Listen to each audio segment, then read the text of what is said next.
गणानां त्वा गणपतिगुं हवामहे कविं कवीनामुपमश्रवस्तमम् ज्येष्ठराजं ब्रह्मणां ब्रह्मणस्पत आन शृण्वन्नोतिभिः सीदसादनम् ॐ महागणपतये नमः।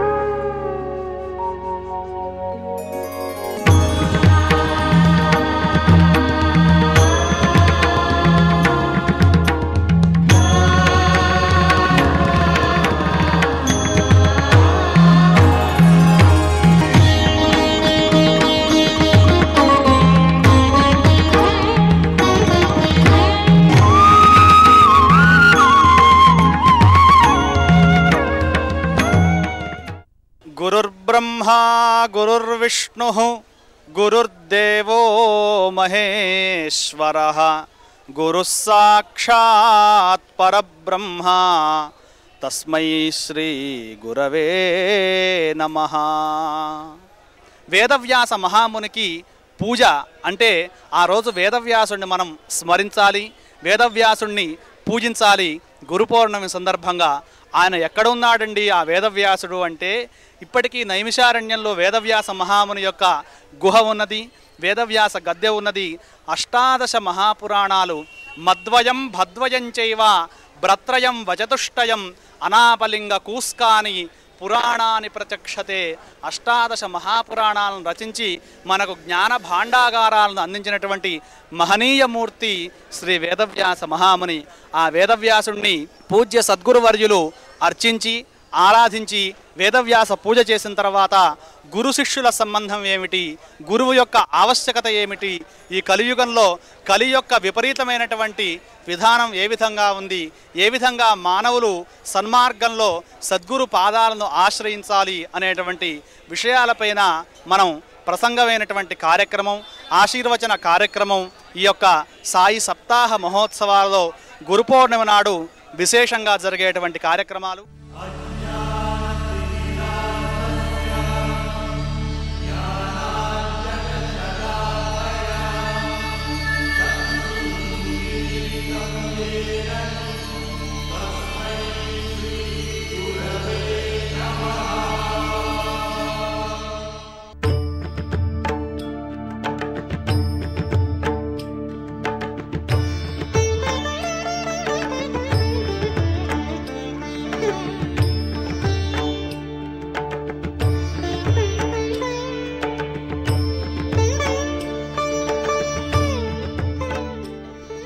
ఎవరి వాక్కుతో అజ్ఞానం పటాపంచలవుతుందో, ఎవరి వాక్కుతో స్ఫూర్తి కలుగుతుందో, ఎవరి వాక్కు మూర్ఖులను సైతం మారుస్తుందో, ఎవరి వాక్కు బాధాతప్త హృదయాలను ఓదారుస్తుందో, ఎవరి వాక్కుల కొరకు భక్తులు శిష్యులు సుదూర ప్రాంతాల నుండి ఇక్కడికి వేంచేసి ఎప్పుడెప్పుడా అని 1000 కళ్ళతో ఎదురు చూస్తున్నారో అట్టి అమృత ఘడియ ఆసన్నమైంది.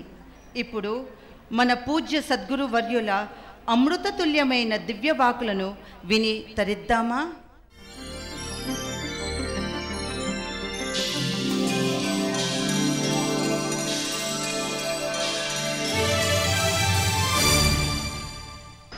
ఈరోజు ఆదివారం, ఆషాఢ శుద్ధ పౌర్ణమి, వ్యాస పౌర్ణమి, వ్యాస జయంతి అన్నీ ఒక్కొక్క ఆషాఢ పౌర్ణమి నాడు కలిసి వచ్చాయి. వేదాలు రచించినప్పుడు, వేదాలు పోగు చేసినప్పుడు, విభజించినప్పుడు అన్నీ ఒక్కొక్క ఆషాఢ పౌర్ణమి నాడు కలిసి వస్తున్నాయి. భారత భూమి బలమైందని అందరికీ తెలుసు. భారతదేశం విచిత్రమైంది. యోగభూమి, కర్మభూమి, తపోభూమి, పుణ్యభూమి గడ్డపై అవతారం తీసుకున్న సాక్షాత్ విష్ణు పరమేశ్వరుడు శ్రీరామచంద్రునిగా, శ్రీకృష్ణునిగా, యోగులు, బైరాగులు చక్కగా అవతారం తీసుకున్నారు. లోక కళ్యాణం గురించి వారి జీవితాన్ని ఆర్తి కపరులాగా కాల్చుకొని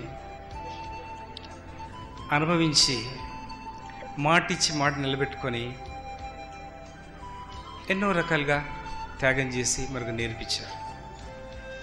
మరి ఈరోజు వ్యాసమాముని గురించి కొంత మీ ముందుంచే ప్రయత్నం చేస్తాను. వైష్ణమాముని, శక్తిమాముని, పరాశరమాముని, వ్యాసమాముని, శుకమాముని, ఒకరి తర్వాత ఒకరు వాళ్ళ బాధ్యత విడిచిపెట్టలేదు. ఒకరికి ఓ పదవి ఉపజెప్పారు. ప్రాణం ఉన్నంత వరకు, ప్రాణం పోయేంత వరకు వాళ్ళు ఆ పని పూర్తి చేశారు. ప్రాణం ఉన్నంత వరకు చేస్తున్నారు, పోయినా కూడా చేసేవారు. మళ్ళీ తిరిగి పుట్టేవాళ్ళు భారతదేశం గడ్డపై భారతదేశాన్ని ఉద్ధరించడానికి, లేక మన దేశాన్ని ఉద్ధరించడానికి. ఒకరోజు పరాశర మాముని యమునా నది ఒడ్డుకు చేరాలి. ఆలోచిస్తున్నాడు, నావ ఉంటే బాగుండే. ఆయన అనుకుంటే నీళ్ళ మీద నడవచ్చు, నావ ఉంటే బాగుండే, ఒక పడవ కావాలి. అక్కడ పడవ ఉంది, కానీ దాంట్లో ఒక స్త్రీ ఉంది. ఇంకెవరన్నా వస్తే బాగుండే అని అనుకున్నాడు ఆయన. చాలా సమయమైంది, ఎవరు రావడం లేదు, పడవలు వేరే లేనే లేవు. అక్కడ దైవ నిర్ణయం ఫిక్స్ అయిపోయింది. అక్కడ వెళ్ళి, అమ్మ అవతల ఒడ్డుకు చేరాలి. అలా పడవలో కాలు పెట్టబోయాడు. ఆకాశాన్ని చూసి ఏడుస్తున్నాడు. దుఃఖం, కన్నీట్ల నీరు కారుతుంది. స్వామి, ఎందుకు ఏడుస్తున్నారు మీరు? నేను మత్స్యగంధిని, నా దుర్వాసన మీకు నచ్చలేదా? కాదమ్మా, నేను మత్స్యగంధిని, మా దుర్వాసన మీకైనా బాధ పెట్టిందా స్వామి? క్షమించండి, పుట్టుకతో నా గతి ఇలా ఉంది, నేనేం చేయాలి? అది కాదమ్మా, అదో పేపర్లు ఆకాశంలో పేపర్లు నలిపోయినట్టుగా క్యాసెట్లు, ఆడియో క్యాసెట్లు నలిపోయినట్టుగా అంత శిథిలం అయిపోతుందమ్మా. అందుకని చూస్తే నాకు ఏడుపు వచ్చింది. ఆ భరించలేని బాధ ఎప్పుడు చూడను, నేను అట్లా చూడవలసి వచ్చింది. కూర్చున్నారు పడవలో. పడవ నడుస్తూ ఉంది, చక్కగా పడవ నడుస్తూ ఉంది. అప్పుడు స్వామి అడిగాడు, దైవమా, ఈ వేదాన్ని రచించేవాడు ఎవడు, ఎక్కడున్నాడు, ఎలా ఉంటాడు? ఆ అమ్మ పడవ తోలుతుంటే ఈమె గర్భంలో ఒక మహాత్ముడు అవతరిస్తాడు, పుడతాడు, ఆయన్ని వేదాలు రచించగలడు అనే శబ్దం, తర్వాత ఆలోచన కూడా వచ్చింది. ఆ దృష్టిస్తూ చూసుకున్నాడు అంతా. అలా అప్పుడు అమితుడు అన్నాడు, అమ్మ మత్స్యగంధి, ఒక చిన్న మాట, నువ్వేమనుకోకు. ఎలాంటి ఇబ్బంది, ఆటంకాలు, చిక్కులు నీకేమి ఉండకుండా నీ గర్భంలో ఒక శిష్యుడు పుట్టబోతున్నాడు. స్వామి, నీ పెళ్లి కాలేదు నాది, అదెట్లా సాధ్యం? లేదమ్మా, నీ గర్భంలో ఓ శిష్యుడు పుడతాడు, కొన్ని గంటల్లోనే సిద్ధమవుతాడు, గర్భవతి అయిపోతావు, 9 మాసాలు పూర్తిగా అవుతాయి, తర్వాత ఆయన తన పని చేసుకుంటాడని అలా ఆలోచిస్తే ఆలోచన పడ్డది. స్వామి, ఇది నా పరీక్షణ, మీరు మహాత్ములు, యోగులు, తపస్సంపన్నులు, ఇలాంటి మాటలు ఎందుకు మాట్లాడుతున్నారు? నన్ను పరీక్షిస్తున్నారా? లేదు తల్లి, నేను పరీక్షిస్తలేదు. అప్పుడు నువ్వు అలా నిలబడమ్మా, నీ దగ్గరకు వచ్చి నేను ఇలా తగులుతా, స్పర్శ, నేను చూస్తాను. స్వామి, మీరంతా దగ్గరకు వస్తే చుట్టుముట్టన్ని పడవలు నడుస్తున్నాయి ప్రభు, నన్ను ఏమనుకుంటారు? నన్ను ఎంత ఇబ్బందిగా మాట్లాడతారు, 10 మంది ఏమంటారు స్వామి? లేదమ్మా, అయితే చీకటి అన్నాడు. చీకటి అయిపోయింది, మొత్తం చీకటి. అప్పుడు మళ్ళీ నాకు పుట్టబోయే కొడుకు నా దుర్వాసనకు ఏమనుకుంటాడో, పుట్టిన తర్వాత ఏమనుకుంటాడో ప్రభు, మరి ఎట్లా అంటే, నువ్వు ఈ రోజు నుంచి యోజన గంధి అన్నాడు. అంటే యోజనాల తరబడి నీ సుగంధం వెళ్తుందమ్మా, ఇది కూడా నీకు ఆశీర్వాదం అందించానంటాడు. దాని తర్వాత అలా స్వామి వెళ్ళాడు, పరశురామ మాముని అలా హస్తం పెట్టాడు. ఆ అమ్మని చక్కగా చూశాడు. ఒక నిమిషం. గర్భవతి 2 గంటల్లోనే పడవ తిరుగుతూనే ఉంది. 2 గంటల్లోనే ప్రసూతి అవుతుందమ్మా. నేను ఇక వెళ్ళి రావాలన్నా? ఒడ్డుకు చేరాడు పరశర్మాముని. నేను వెళ్ళి రావాలి, ప్రసూతి అవుతుంది, జాగ్రత్తగా నీ ఇంటికి నువ్వు వెళ్ళవచ్చు. నీకే చిక్కులు చికాకులు ఏది అంటవు. తామరాక ఎలా ఉంటుందో శుద్ధంగా సముద్రంలో ఎలా తేలాడుతా ఆ ప్రకారమైన జీవితం అమ్మ నీది. అప్పుడు ఆ మహాముని వెళ్తుంటే అప్పుడు నమస్కారం పెట్టుకుంటుంది. అంతలోపట నొప్పులు వచ్చాయి. మహా విచిత్రమైన మాయ. పిల్లోడు పక్కకు చేపలున్నాయి, రకరకాల సామాన్లు ఉన్నాయి. అక్కడ ప్రసూతి అయింది. వ్యాస మామునిది ఈరోజు ఆయన పుట్టాడు. పుట్టంగా చూస్తుండగానే 18 నిమిషాలు గడ్డం పెరుగుతుంది. పెద్దగా అయ్యాడు, గడ్డం పెరిగింది. అక్కడ చేపలే కమలంగా తయారై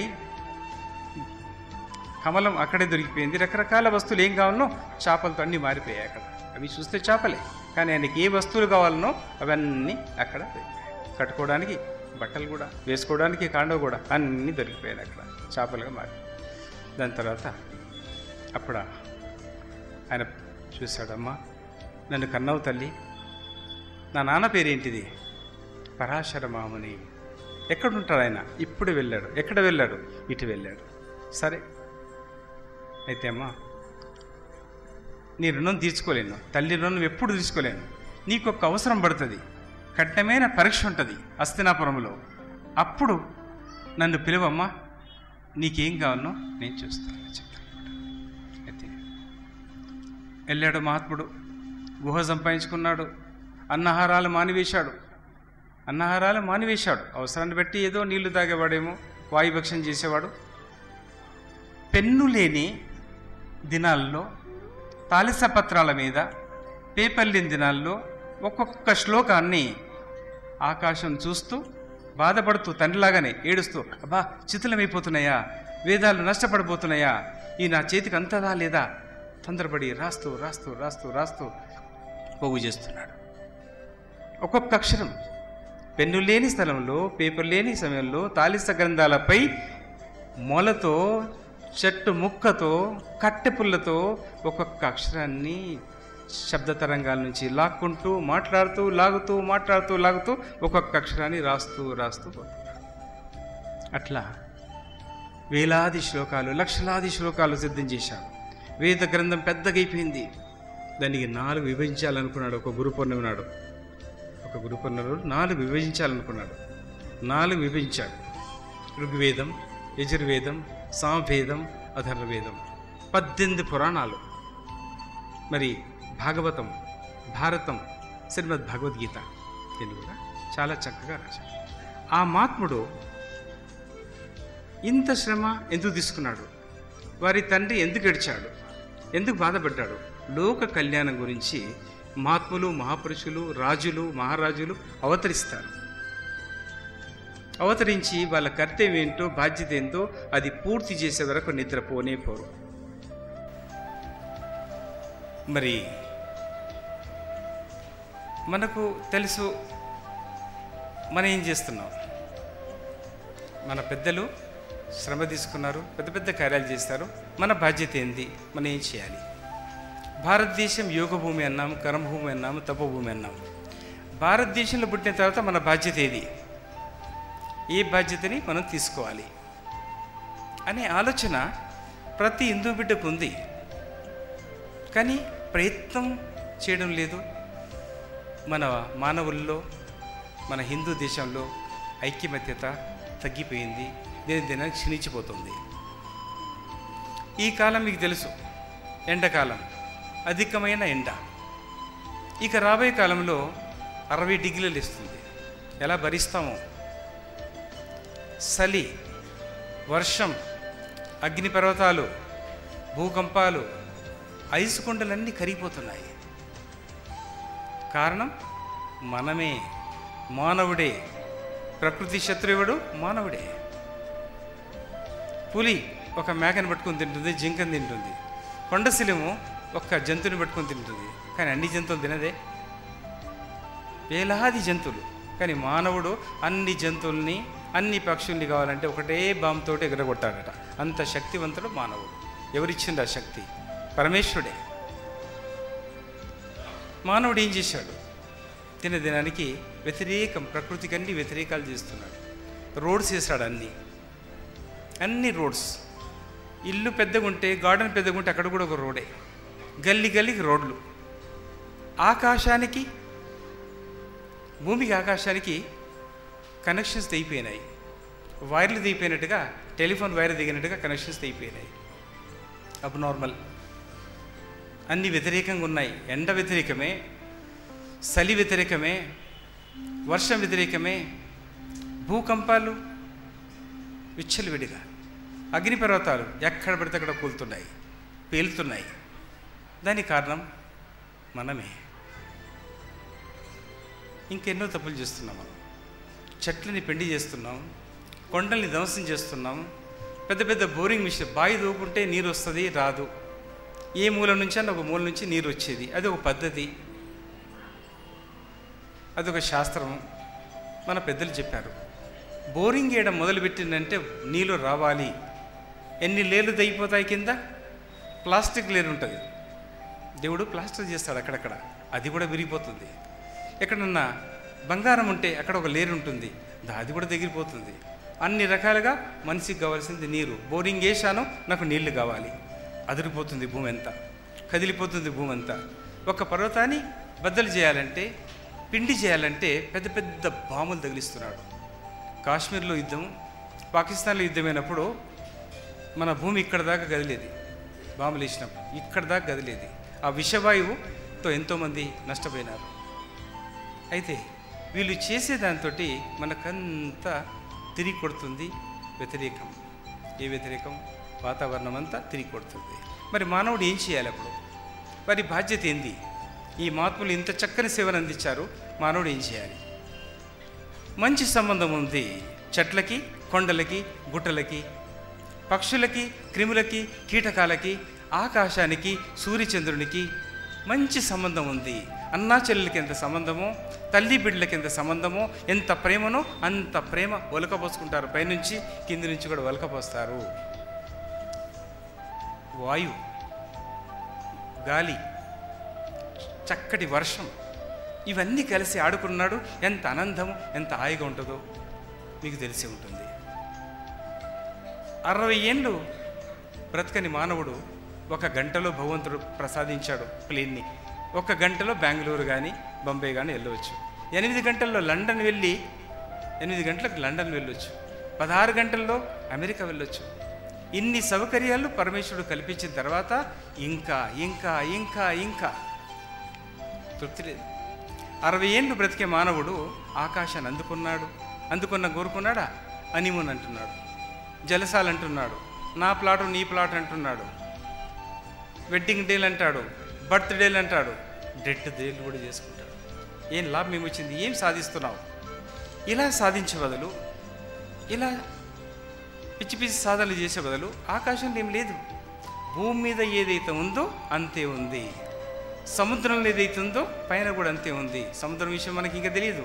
సముద్రంలో ఎంత ఉందో భూమి మీద అంత ఉంది. భూమి మీద ఎంత ఉందో ఆకాశం మీద అంతే ఉంది. కానీ అంతు దొరకడానికి వీలు లేదు. చంద్రలోకం పోతాడు, పోయి ఒక గ్రిల్ మిషన్ తీసుకెళ్తాడు, ఒక బోరింగ్ మిషన్ తీసుకెళ్తాడు.